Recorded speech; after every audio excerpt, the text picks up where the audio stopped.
Hello, everybody, and welcome back to Astrology Victoria. Today, with your host Tatiana, also broadcasting for ANN Archetypal News Network.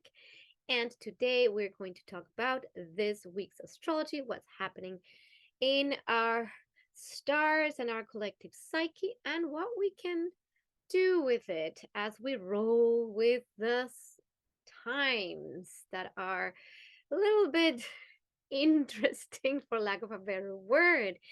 And the first thing I wanted to say also is I am really sorry I didn't put a video last week because there was Thanksgiving here in Canada, and one thing snowballs into another thing, and it was really hard for me to carve out some time.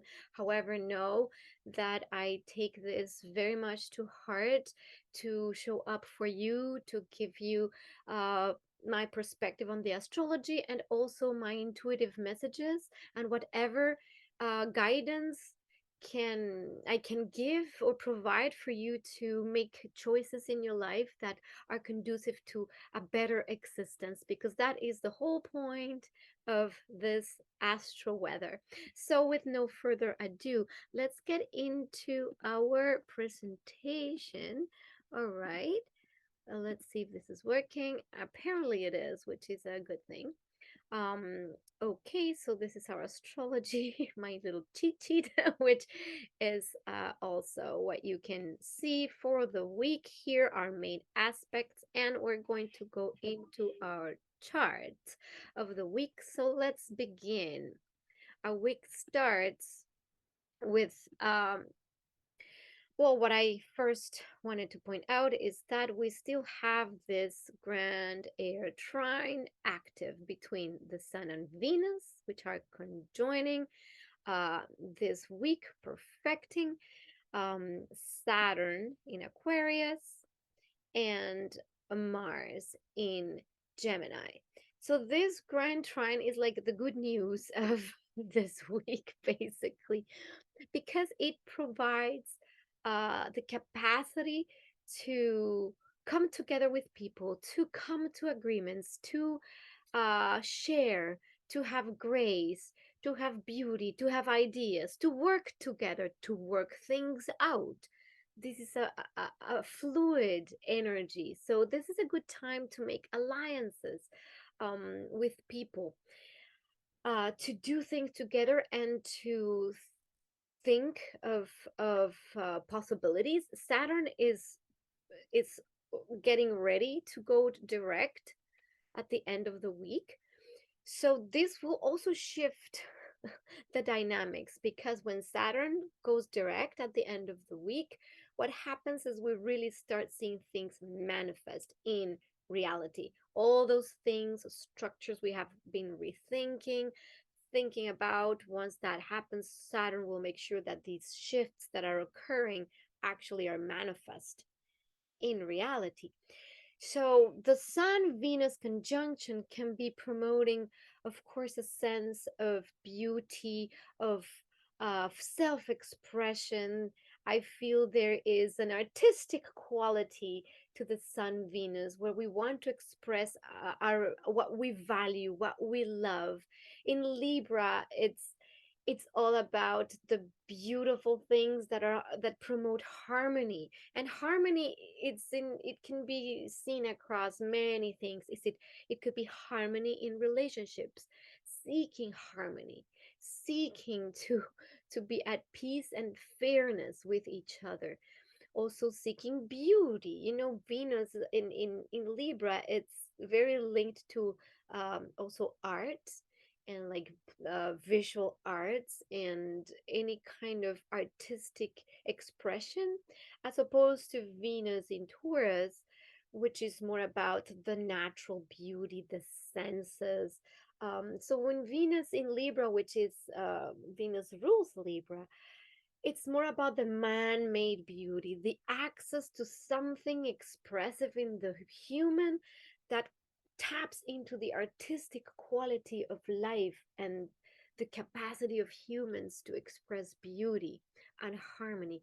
So we could be expecting certain desires to see beauty everywhere or to express beauty, it's a great time to create art, and to create art maybe together with other people. That's one one way of seeing things.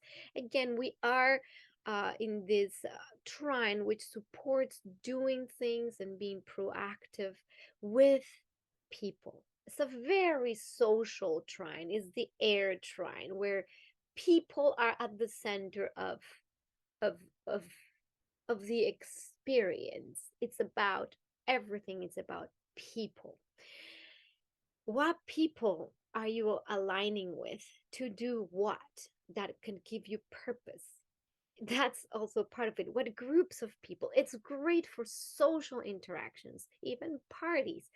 However, like, we do have Saturn involved in the mix. So when Saturn is involved in the mix, there is the capacity, because it's a trine, to bring things again into form, to create bonds that are more solid and long lasting. Venus Saturn promotes the capacity to be more committed to our relationships, committed to things we value and love. So that's kind of part of the mix. What things are you committing to that uh, give you a sense of meaning or purpose or value? What relationships do you value? And not only the relationships, what do you value? This is always with Venus at the core, is value.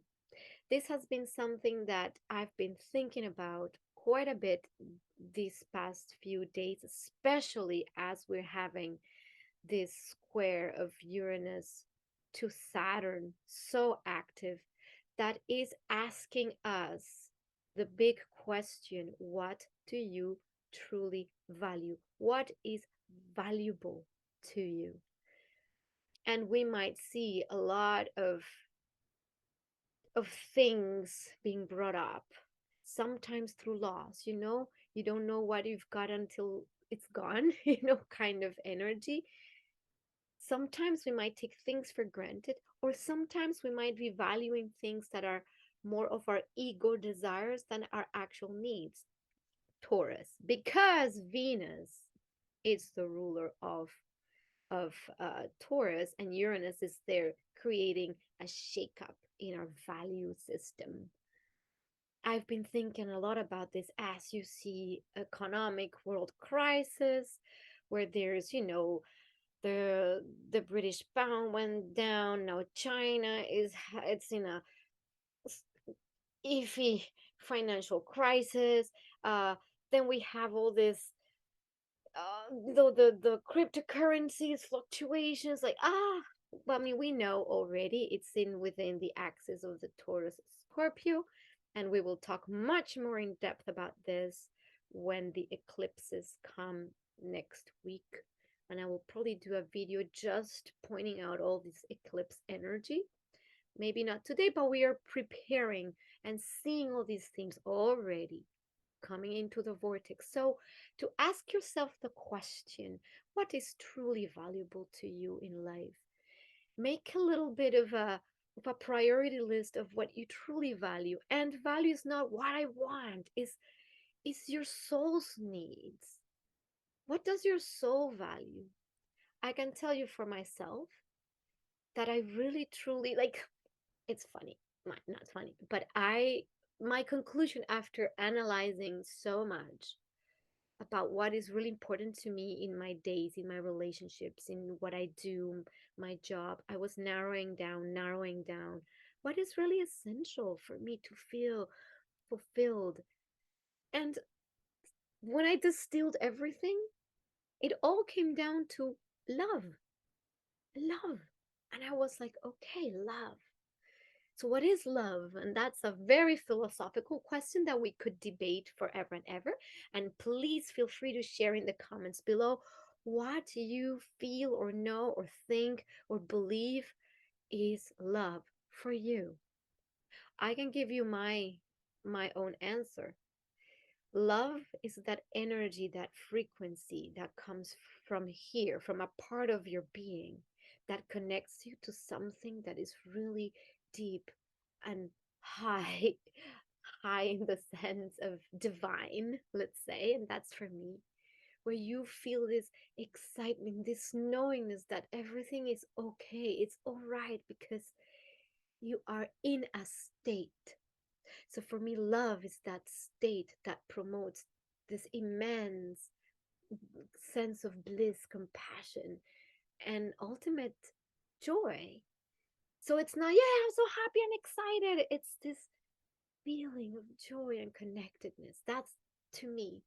And I thought, and I invite you to think, because this week is very, will show you many of those things, and you can actually start streamlining what you truly love and value. And I thought, well, love is not only love for what I do, what connects me, what makes me feel really connected to joy, and that the energy actually multiplies instead of draining. So that was the first question. What really multiplies your energy and makes you feel fulfilled? What? So there might be things in your life and in your world showing up. First, to show you by contrast what is not, or by showing you, by alignment, what you truly value. So that was the first thing. What things, what that you might like doing? People. People are also at the center of these transits because Venus is so active. It's like a big protagonist in this chart. People. What people are the people that really connect, help you connect to your own sense of love? Of course, you connect yourself to love and then you become love for others. So that's the ultimate, of course. But what people promote that feeling of, wow, with you, I can really climb mountains and, instead of the drain, right? Some relationships, unfortunately, can be toxic and can be very draining. So that will be also coming up. Why? And now that we're going to talk about the squares, we know that Pluto here it's making a square at the same time to the Venus Sun combo. And this is where we can illuminate or find what the toxic dynamics are in relationships. What is seen to not be working. This is where we expose what's not working. And there's a reason for that, either to release it or remove it completely. Our needs to control the other. There is something with this square that will show or rear its ugly face is why we are so possessive, jealous, controlling, or even manipulative, right? This is all the themes that could arise when we're dealing with relationships, and the capacity to observe it through our relationships by having a mirror in front of us. Usually it's the closest people to us that are our mirrors, and then they will help us see our own needs for attachment, power, control, and manipulation. So this is one thing. And that's when we can see also what things we're still attached to and what dynamics we're still attached to that could use a very much needed overhaul. So this is why at this moment in time, it's very important to be discerning, because what could show up is these tendencies. Where are we needing to manipulate? Where are we needing to be all charming to arrive at our desired agendas? And where is it that there is actually vulnerability and truth in our own, I'm gonna say it, in our own shit, and how others can reveal that of ourselves? Remember that none of anything is ever about another person. It is always about ourselves, and these transits help illuminate. And in this particular time, if you are a Libra, Aries, Capricorn, or Cancer at the more or less 20th to 30th degree, so the third decan of these four signs, you might be feeling this as a challenging time where these things are coming up, so you can see what's going on um, with with uh, your relationships. And there's two options. We can either shift the relationship, shift the dynamics by being brutally honest with ourselves and our personal agendas and let that go. Or sometimes relationships need to be let go of as well when there is no way forward and it's too hard.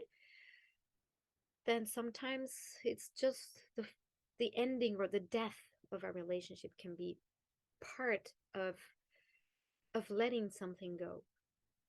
I had another realization around this power dynamics that could arrive and arise. It's around the language we use. And I made a little clip, audio clip the other day as I was reflecting on any time you're with somebody and you say certain words like, I want you to, I want you to do so and so, or I want this. Second, what you should do is dot dot. What you need to do is, what you have to do is, you know. So should, must, have to, need to, or I want in your words. Whenever you are talking to a person, and this is the way we use our words, you can catch yourself and think, what does this mean when I say, well, you must do this? What you should do is, we're trying to always give advice, fix people, right? And this is that outward thing we put. This is ways that we might subconsciously actually manipulate others into being what we want them to be. So the question here is, are we using these the language to manipulate others consciously or subconsciously? So the invitation is to observe how we're using our language to interact with others. So anytime you say, well, what you should do is this, ask yourself, am I giving unsolicited advice? Why am I telling those people they should do something? Who am I to know better than them what their journey is about? How, am I trying to control an outcome? Is it for my own personal agenda to happen and to eventually occur? Like when we say, well, what I want you to do is this. I want you to do. Wow, that's a very personal desire. I want. It's for me, right? So when is it about the others and letting them express their whole being? So something I used to practice, this is invitation, is to choose words like, would you be open to blah blah blah? I invite you to try this or do this. And it is also tricky because even in changing the language or the wording, we might fall into, oh, no, I'm going to say nice words that sound great, but they're still manipulative because the energy behind it is still carrying attachment to an outcome or a desire that's personal. So let's recap. Even the nice words, and we could be having a lot of that with this Libra energy, Mercury in Libra, Venus, Sun. It's all this nice wording, right? Nice wording, charm. Use the right words so you can get what you want. So this is where we want to be very careful having this Pluto, Venus, Sun, and Mercury. How are you using your words? So again, if the invitation is to allow people to be in their being, it's not to try to get your agenda across. Do you really truly have love for them and can be absolutely unconditional, meaning you're not attached to whatever every human is doing? And by that, meaning whenever you invite somebody into your world or your desires, is it a genuine invitation that has no strings attached? These are questions that I have been having myself through these transits. And I keep observing because it's so easy to just, oh, I want this. If I say the right thing in the right way, poof, this, then I get what I want. And I don't think it's about this. It's about something deeper and actually looking at the deeper issues and the actual elephants in the room and having the vulnerability and the capacity to to deal with it in a loving way. Okay, so the Sun, Venus, Pluto, again, tendencies toward passive aggression, an obsessively sweet and bright persona, urges to wield beauty or charm to manipulate others, right? So be very, very mindful of these tendencies. What could happen if we use this energy in the most positive way is that we can always come into the energy of the trine when we are conscious, which is a warm and primal charisma, a passionate love of the creative process, personal transformation leading to renewal in one's relationship life, a celebration of the healing power of love. And this goes back to what I was saying about love, about value. If we can transform those power dynamics and those ugly things and those agendas into true self transformation, then we're using this energy not the hard way. It's not going to come at us. We're going to consciously make choices. So, open conversations, opening up circles, saying what you truly feel and open it up, be vulnerable. It's hard to be vulnerable sometimes. So how do we do this? Sometimes we might need a third person, or even if you're in a relationship, you might need maybe a couples therapist, a counselor, somebody, or even sometimes just friends. And I by friends I don't mean the friends that gossip and talk behind backs. I mean the ones that are supportive, that really care, that genuinely want you to be happy. And this is part of this energetic possibility. So that's that on that front. Um, then let's see. And this is going on for the whole week, so nothing that. So this is moving on forward. This is how I feel. the the there's going to be, of course, the Sun and Venus are going to ingress together this at the end of the week in Scorpio. So now we're going to talk a little bit about that because the energy is going to shift slowly into more of that depth and energy of the beauty of death or the death transformation as a death as a process of a cycle that's natural and how we can find beauty in it. Sometimes through seeing, the thorns. This is for me the energy of the Venus in Scorpio, um, which is something beautiful and dark. The rose is also blooming within the pain. Through suffering, sometimes there is the actual breakthrough. And I don't mean staying suffering. Maybe suffering is not the right word. Pain sometimes happens. I don't think there's the one thing we know for certain is that we are all going to die and things always end. Everything always shifts. In this reality where we exist, things always end. There's always endings and new beginnings. So part of this is noticing those endings and instead of staying in the pain of the loss of whatever it is that's ending. Sometimes it's a relationship, sometimes it's something personal, sometimes it can be a pattern or a part of yourself, sometimes it's actual people leaving our lives, sometimes it's a job. There's always grief, but with grief doesn't necessarily need to be trauma. It doesn't necessarily need to be that. How can we find the beauty in the experience of pain?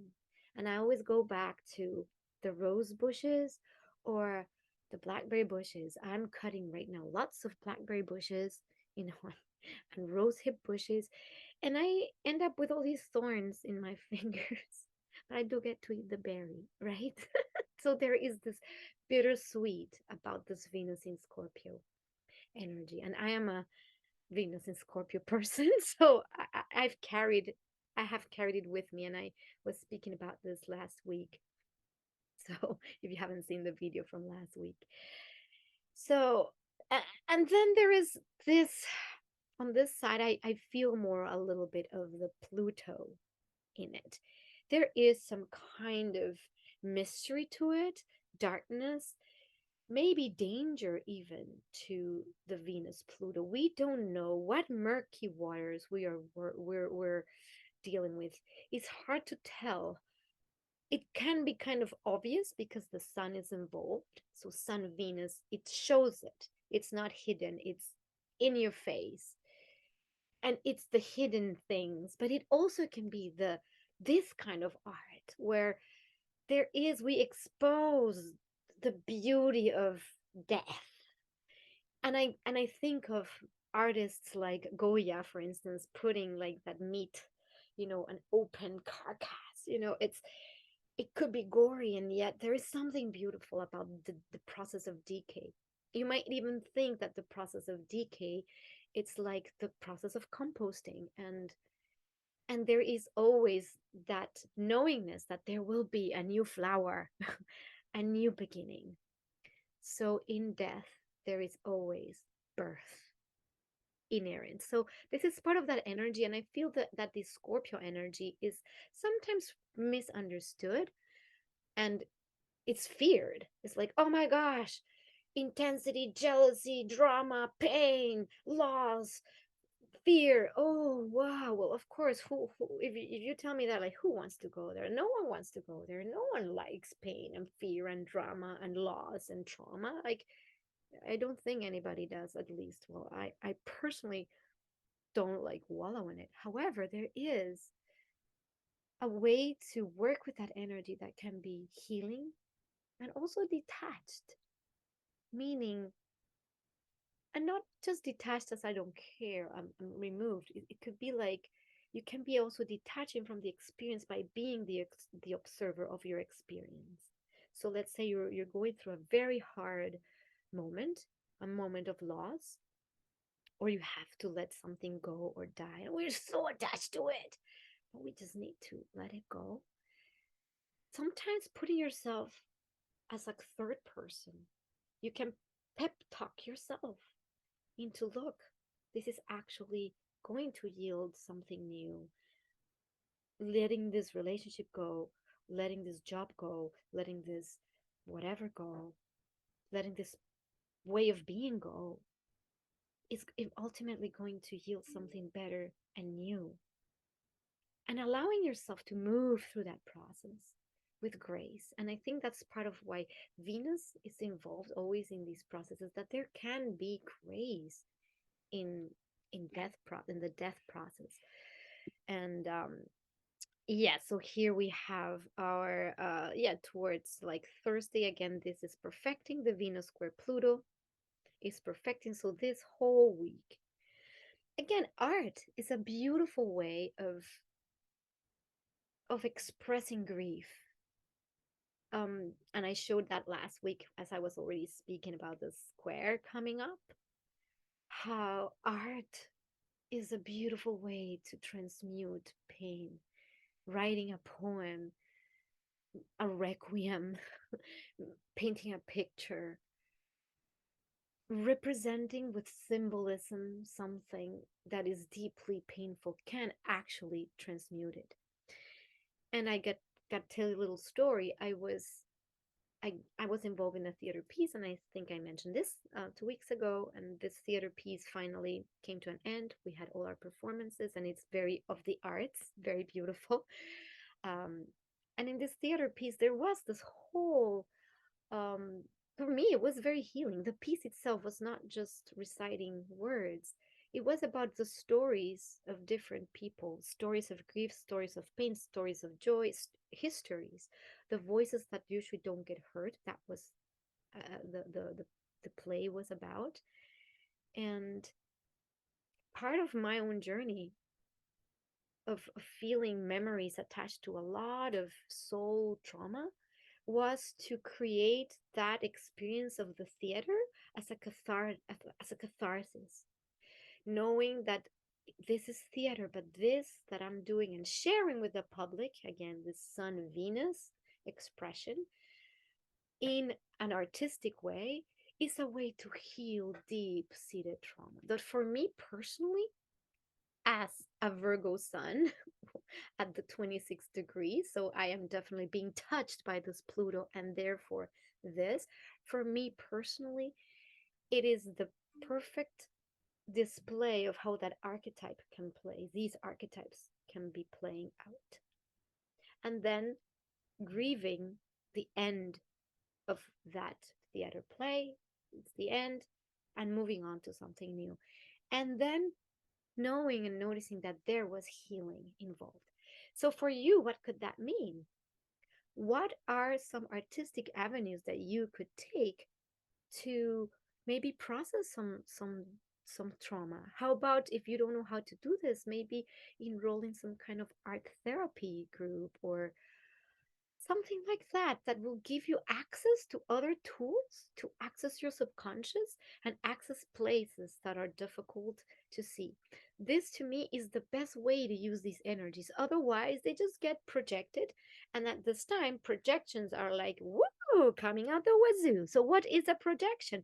Something that I have inside of me that I don't want to see, and then it comes in the form of somebody, and I say, you are doing, it's your fault. So anytime we point the finger out there, that means that this finger is actually doing this.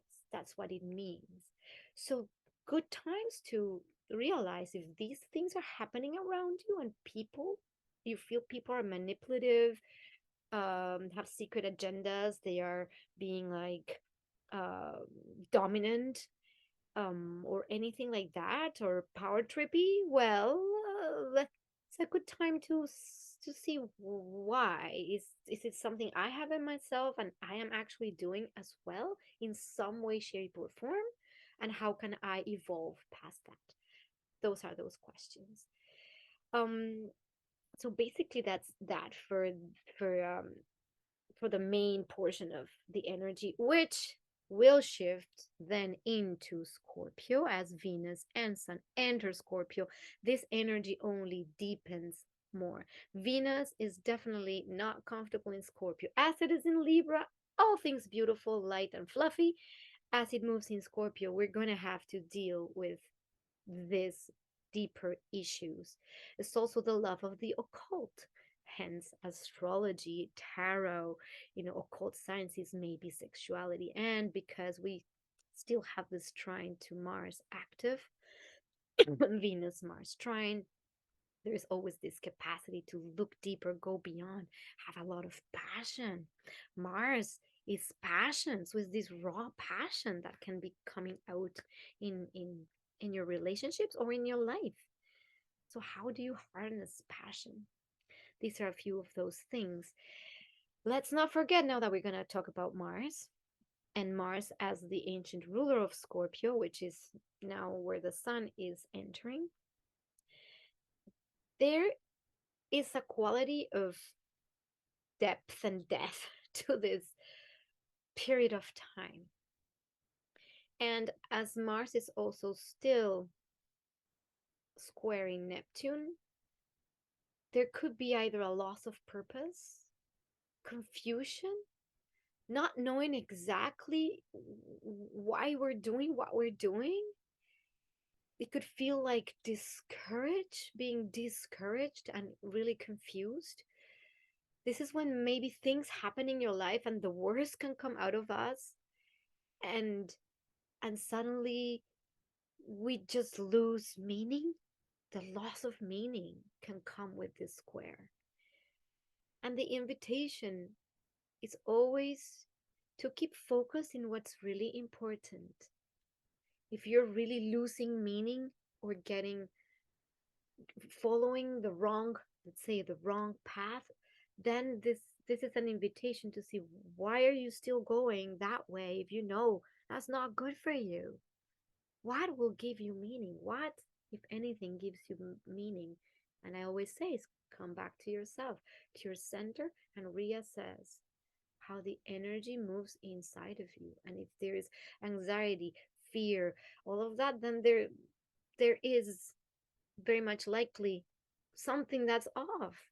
If your internal compass is saying, yes, there is peace here, there is joy, there is enjoyment, there is love, there is compassion, then you can go, okay, this route maybe there right now with these aspects. There could be a lot of confusion, and in a larger sense or in a larger scale, the world can seem like a very confusing place where you just really don't know what to do, or even what's the point of what is the point? What is the point of even living or existing? Why am I doing what I'm doing? What's the point? We're all gonna die anyway. I don't know. I'm just saying that. But I don't mean that in a terrible way. So yes, Sun, Venus entering Scorpio will change definitely the energy of this time. And now I'm gonna just leave you with the image or the archetype of Scorpio, so you can start reflecting upon what this means. So with this archetype, what we see is that in the depths and the depths, it's like going into the cave of all the things taboo, of all the things that are not spoken of, that are private, that are ugly sometimes. Yes, and death is there, this is representing death, the occult, our fears. There could be monsters and demons lingering in these waters, and you're just going to be submerged in this. What this means for the world, I don't know exactly. Does this mean that we are entering a time where we might see all of the monsters and of our own, the demons in ourselves and others and people, and the worst behaviors, and is it that?